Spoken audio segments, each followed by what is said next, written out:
রান্না করার জন্য কয়েক পিস পাঙ্গাস মাছ নিলাম। এবার ভালো করে ধুয়ে নেব যাতে ভালো করে পরিষ্কার হয়ে যায়।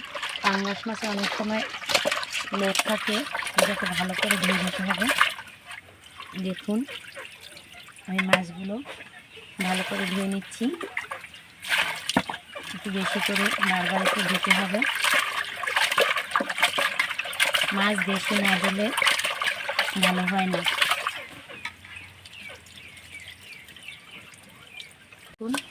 আমার মাছগুলো ধোয়া হয়ে গেছে, আর পরিষ্কার করে মাছগুলো ধুয়ে নিলাম। এখন রান্না করতে চলে যাব। হলুদের গুঁড়া দিয়ে ভালো করে এরপর দেব একটু লবণ পরিমাণ মতন দিতে হবে। ভালো করে মাছগুলো একটু মেখে নিলাম। ভালো করে সব মাছ যাতে মাখা হয়ে যায় সেভাবে ভালো করে মেখে নিলাম। প্যান চুলার উপরে বসিয়ে দিয়ে চুলাটা অন করে দিলাম। এবার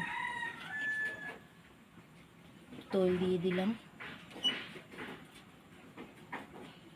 তেলটা গরম হওয়া পর্যন্ত অপেক্ষা করি। গরম হয়ে গেছে, এখন মাছগুলো দিয়ে দেবো।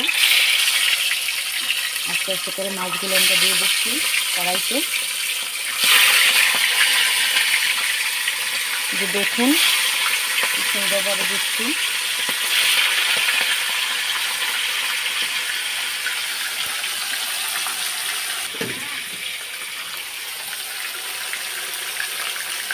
ভাজা হয়ে গেছে। এখন অন্য পিঠ মাছের আমি আস্তে আস্তে ঘুরিয়ে দিয়েছি। দেখুন লাল হয়ে ভাজা হয়েছে এক পিঠ, অন্য পিঠ ঘুরিয়ে দিয়েছি।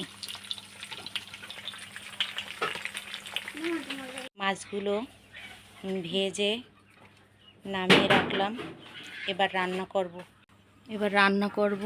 চুলায় ফ্রাই প্যান বসিয়ে দিয়ে তেল দিয়ে দিলাম। এবার পেঁয়াজ কুচিগুলো দিয়ে দিলাম, রসুন দিয়ে দিলাম,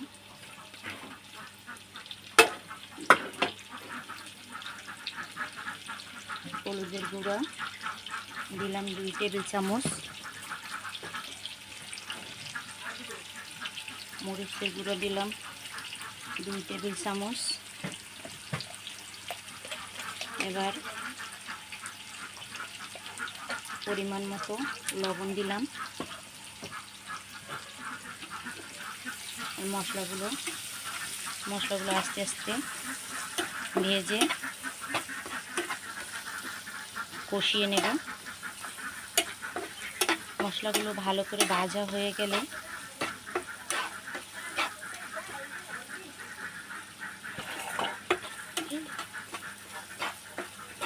মশলাগুলো কষানো হয়ে গেছে। এবার আমি পরিমাণ মতো জল দিয়ে দেব।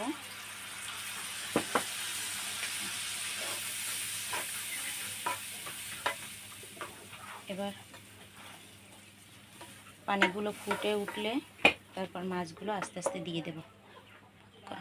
ফুটে উঠেছে, এবার মাছগুলো আমি আস্তে আস্তে করে দিয়ে দিচ্ছি মশলার ভিতরে। দেখুন এখন আস্তে আস্তে দিয়ে দেবেন।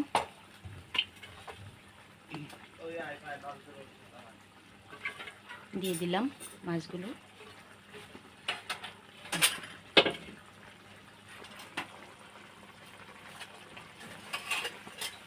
এবার ঢাকনাটা দিই। মাছগুলো হয়ে গেছে।